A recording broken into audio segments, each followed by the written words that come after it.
Have you ever wondered why a man can stand so close to the fire of your presence and still act as if he doesn't feel the burn?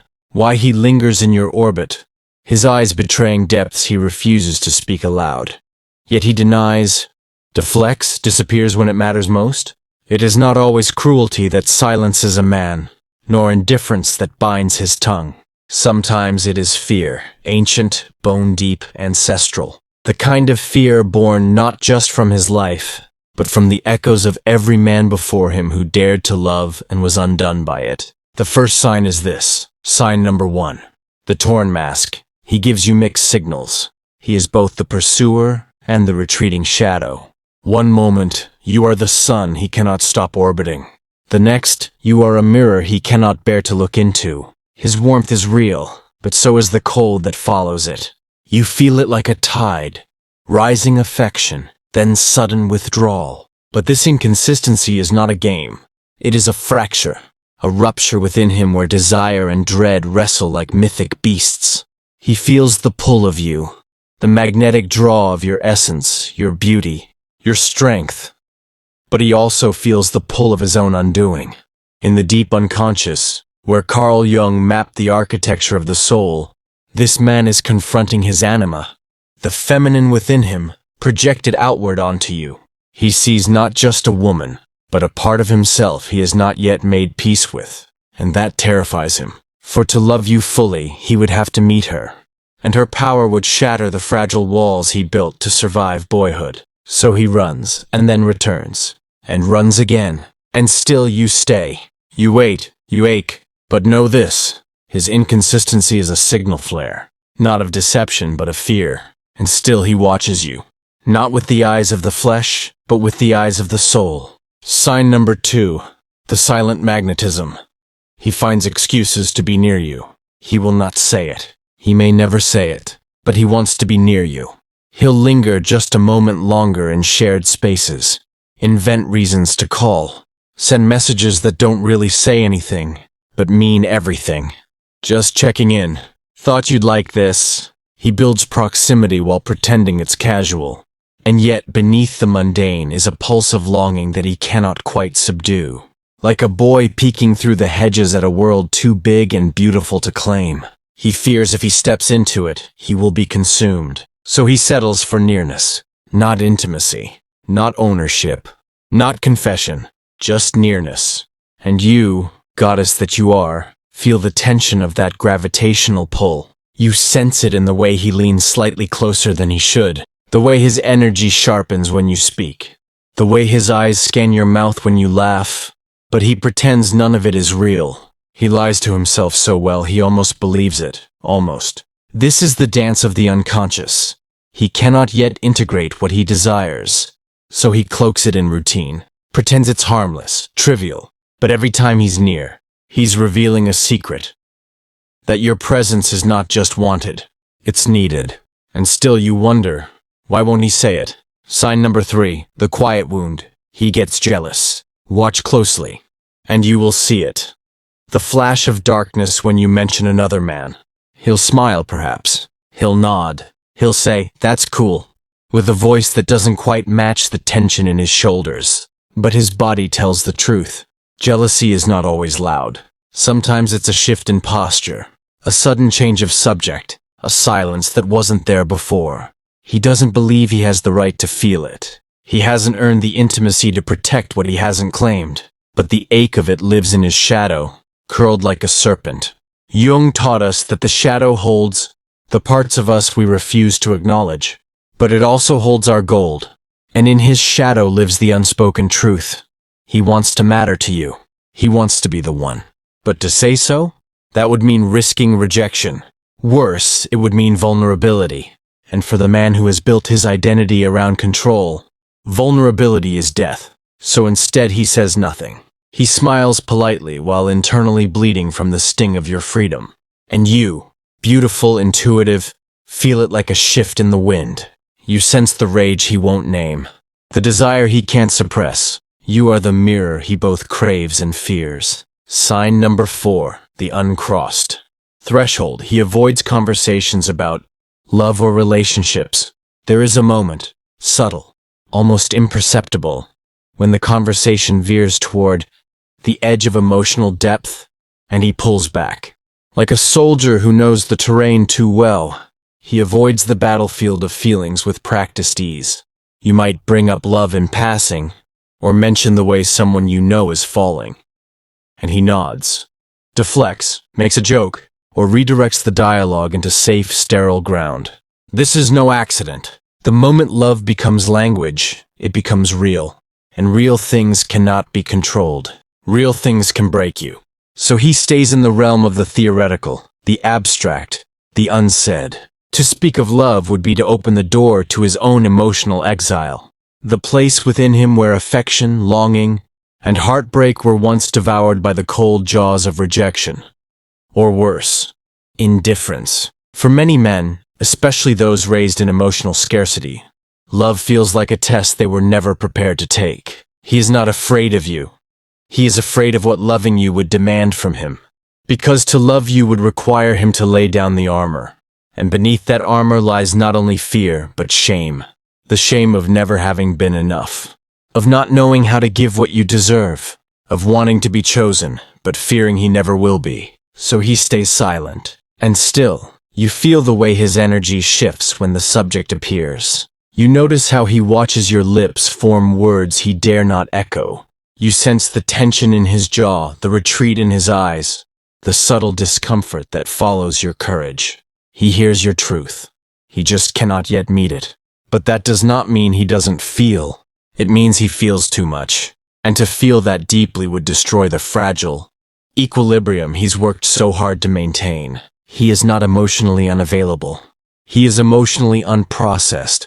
And the difference matters, because the man who avoids love does so not from absence, but from overflow. Too many wounds, too many ghosts, too many inner children still crying out for safety. And so he listens, but does not reply. Sign number 5, the whisper of witnesses. His friends act differently around you. You may not notice it at first, but his friends do. And they behave accordingly. Watch the subtle signs, the teasing that emerges when you enter the room, the knowing glances exchanged between them, the sudden shift in mood when your name is mentioned. They may not say it aloud, but their energy betrays them. Because men talk, and the things he cannot say to you, he has said to them. He has whispered your name in late-night conversations, dissected your texts, replayed your smiles in his memory until they no longer feel real. He's told them about the way you make him feel, probably in fragments, cloaked in sarcasm, hidden behind grins. But they know. And their behavior around you becomes a kind of secret language, one written in glances, smirks, deflections. They are the witnesses to the confession he cannot give you, the shadow counsel of his desire, who tease him not out of cruelty, but recognition. They've seen how his voice changes when you're around, how he stiffens when another man enters the picture, how he guards his phone after messaging you, or rereads what he sent to make sure it didn't reveal too much. You are the woman who haunts his conscious mind, and they've heard the ghost stories. Still, he holds the line. He is terrified of what it would mean to say it out loud, not just to you, but to himself, because once a truth is spoken, it demands transformation. And transformation, though sacred, is also terrifying. So his friends say what he will not. Their awkward grins and playful jabs are stand-ins for a declaration that remains locked behind his ribcage. And in those moments, you must decide. Do you wait for the words? Or do you already know the truth in your bones? Sign number 6, the sacred tension. He's nervous or awkward around you. There is a sacredness in his awkwardness. Do not mistake it for weakness. Nervous energy is often the body's way of protecting something holy. He fumbles, stumbles, avoids your eyes not because he doesn't care, but because he does. You unsettle him. You disarm him. You awaken something ancient in him, something wild and wordless. You are not just a woman to him. You are the threshold, the mirror that reflects both his potential and his inadequacy. And so his hands betray him. His words don't come out right. He forgets things he normally remembers. He second-guesses what he texts, overthinks what he wears, doubts what he says.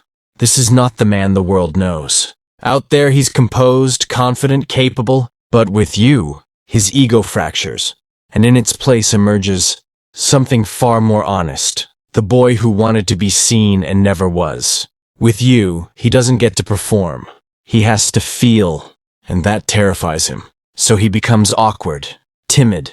His body becomes the battleground, where his desire fights his doubt. But in that nervousness lives the seed of something sacred, the possibility of true connection, born not from performance, but from surrender.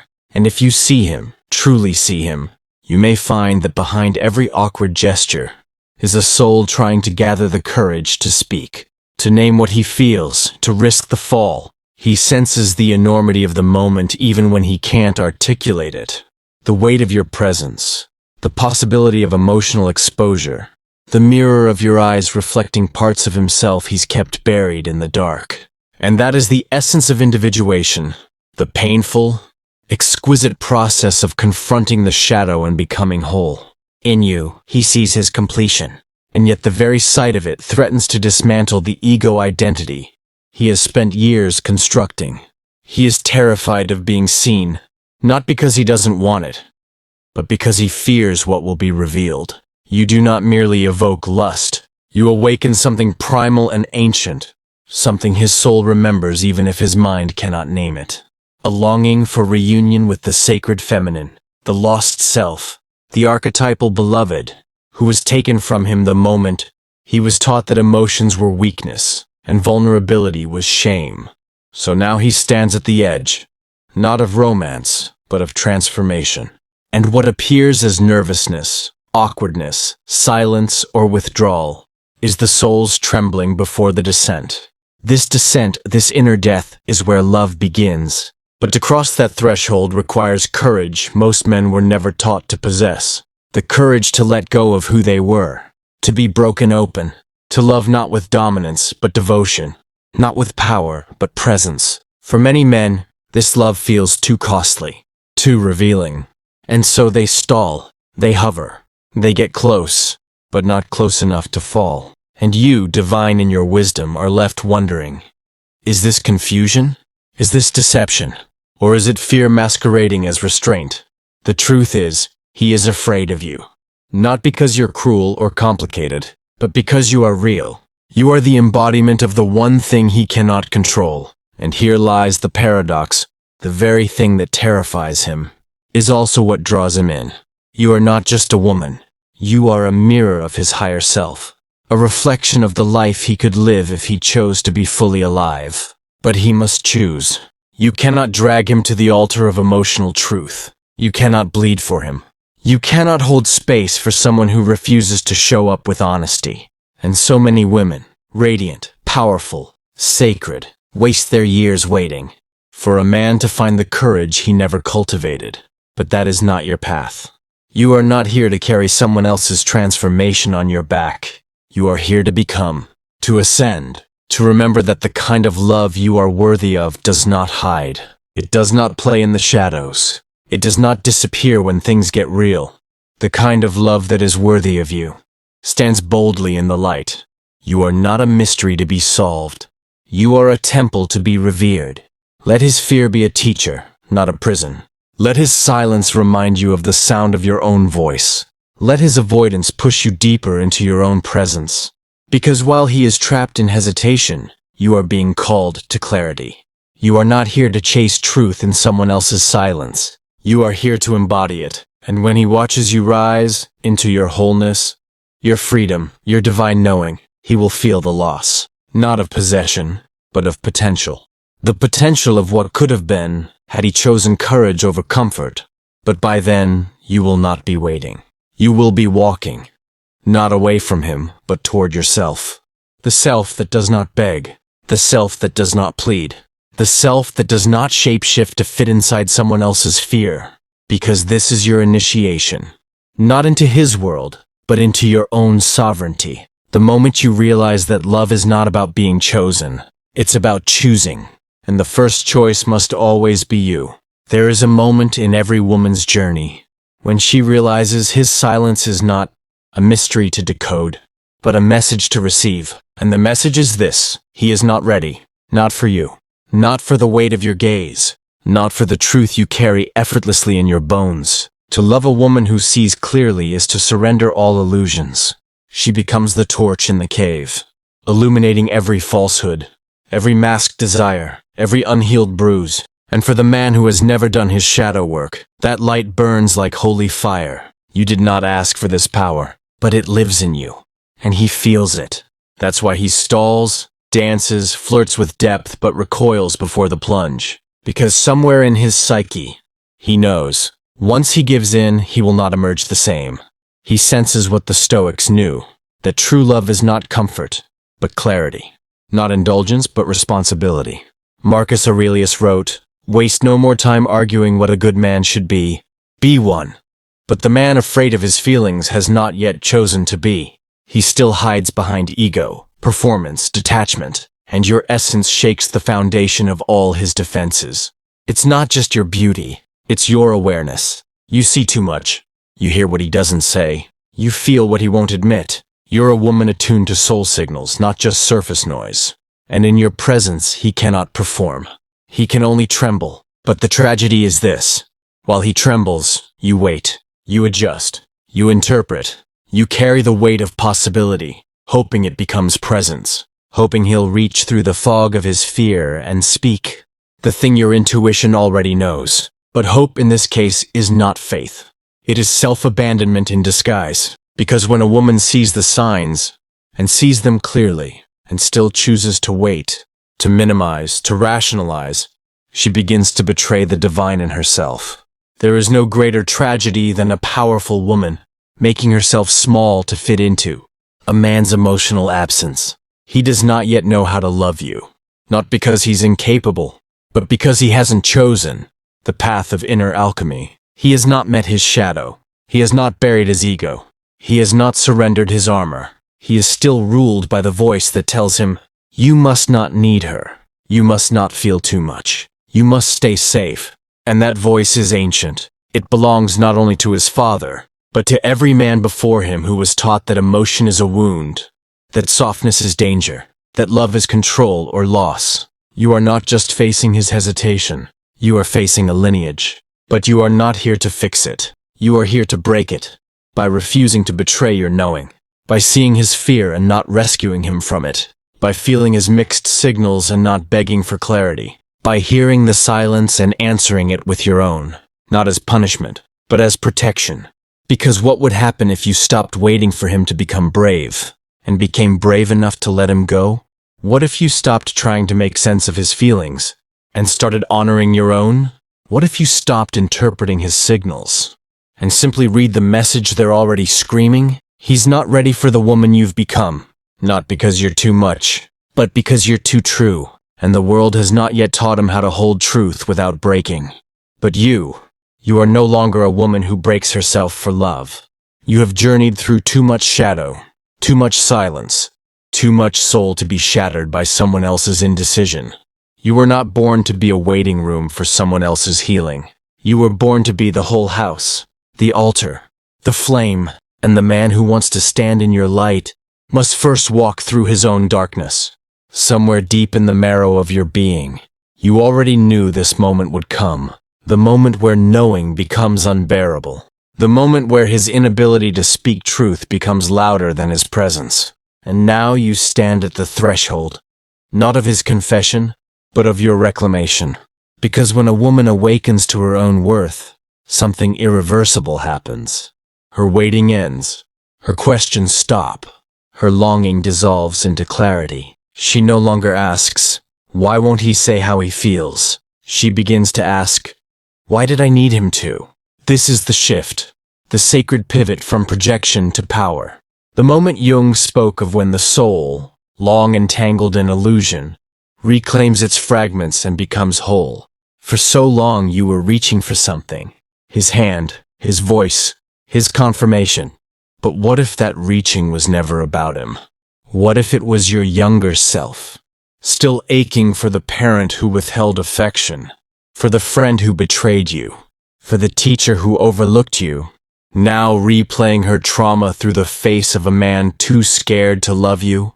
What if this wasn't about him not saying what he feels, but about you still believing someone else must name your worth before you can own it? Do you see it now? The divine trap? He was never your ending. He was your mirror, sent to reflect back every corner of you that still hoped someone else's validation would complete you. But the truth is, your soul was never seeking romance. It was seeking reunion. Reunion with the parts of you that forgot you were already whole. So when he stayed silent, when he held back, pulled away, tangled you in a dance of proximity without intimacy, the universe was not punishing you. It was inviting you to awaken, to see through the illusion, to choose yourself. Because the woman who continues to wait for a man who won't speak, his truth is not holding out for love. She's holding onto a wound, and that wound will never be healed by someone else's awakening. It must be healed by your own. The real question was never does he feel something. Of course he does. The energy between you is not imagined. It's ancient. It's real. It's powerful. But power without truth is chaos. And chaos, no matter how magnetic, is not a foundation. So now here you are, woman of depth, of knowing, of beauty that goes far beyond the surface, faced with a sacred choice. Will you continue to wait for him to become ready? Or will you become so ready for yourself that his readiness no longer matters? There is no shame in loving someone who isn't ready, but there is tragedy in shrinking yourself to keep the love barely alive. You deserve a love that speaks without fear, a love that meets you in the open, a love that doesn't have to be guessed, decoded, or waited for, a love that rises, not one that retreats. So let him go. Let him sit with his silence. Let him feel the absence of your patience, your presence, your permission. Let him finally meet the one person he's been hiding from all along, himself. And as he sits in the silence he created, you walk forward, not bitter, not broken, but burning. Burning with the fire of your own becoming. The fire that no longer waits for love, but is love. And when he looks back, as he will, and sees what he lost, he will understand. He will understand that love cannot be buried in silence, that fear cannot protect what the soul longs for, that you were not a test he failed. You were a path he chose not to walk. And by then you will be beyond him. Beyond needing, beyond hoping, beyond interpreting. You will have become the woman who remembers. Remembers that love is not about possession, confession, or even timing. It is about resonance. And resonance cannot be forced. The heart that beats in harmony with yours will never make you beg to be heard. And now the reckoning. When a woman finally sees clearly, when the fog of longing lifts and the ache of ambiguity dissolves, she meets herself not as she once was, but as she truly is, whole, unyielding, undeniable. There is a silence more powerful than any confession. It is the silence of a woman who no longer waits. A woman who has walked through the fire of uncertainty, through the haunting of mixed signals, through the soul-splitting torment of almost love, and emerged unburned. This woman, the one you are becoming, no longer mistakes emotional avoidance for depth or hesitation for mystery. She no longer feeds on crumbs, hoping they will turn into a feast. She no longer hopes that a man's potential will one day rise and meet her. She has stopped begging the wounded to become whole. And in doing so, she becomes the wound's opposite, healing itself. This is the final emancipation. Not from him, from the part of you that needed him to choose you in order to feel chosen. You do not need his words. You never did. You needed to remember your own. You needed to reclaim the voice that whispered quietly beneath all your doubt, beneath all your waiting, beneath the ache of unspoken truths, the voice that said, "You are enough." Not because he said it, but because you know it. This knowing, this deep cellular, sacred knowing, is the fruit of your journey through this dynamic. It is what the archetypes call the return of the queen. It is what the mystics call remembrance. It is what Jung called individuation. The moment you stop projecting your soul's hunger onto another and begin feeding it yourself. And when you arrive here, not in a place but in a presence, everything shifts. You become the fire, not the flame chasing smoke. You become the magnet, not the seeker. You become the beloved, not the beggar. You become the chooser. Because something in you now understands. Real love does not hesitate. It does not play hide and seek in emotional shadows. It does not disguise fear as restraint. Real love shows up. It stands in its truth. It meets you eye to eye, soul to soul, with nothing to hide and nothing to prove. And if it does not, it is not your burden to interpret. It is your invitation to release. Release the man who trembles but never steps forward. Release the story that says you must prove you are worth choosing. Release the waiting, the wondering, the weaving of futures out of fantasies. Let it all fall. Let it all die, so something real can rise. And know this, with the full force of your awakened heart. The man who is ready for you will not be scared to admit his feelings. He will not hide behind mixed signals. He will not play safe with sacred things. He will not confuse you. He will stand in his truth because he has stood in his own fire first. He will love you not because he needs you, but because he recognizes you. And you, no longer the seeker, but the sovereign, will not chase him. You will not wait for him. You will not lose yourself to win him. Because you will know, at last, the woman who knows her worth doesn't chase, she chooses. If this message stirred something in your soul, if you recognized yourself in the silence, in the longing, in the power of finally choosing you, then don't let it end here. Subscribe to step deeper into your feminine power. Comment if you've ever loved someone afraid to love you back. Share this with the woman you know needs to hear it. The one who's still waiting, still hoping, still forgetting her own worth. Because your healing isn't just yours. It's a ripple. Your voice awakens others. Your choice becomes liberation. And remember, every time you rise into your truth, you give another woman permission to do the same. So rise, speak, reclaim. You are not here to be chosen. You are here to choose.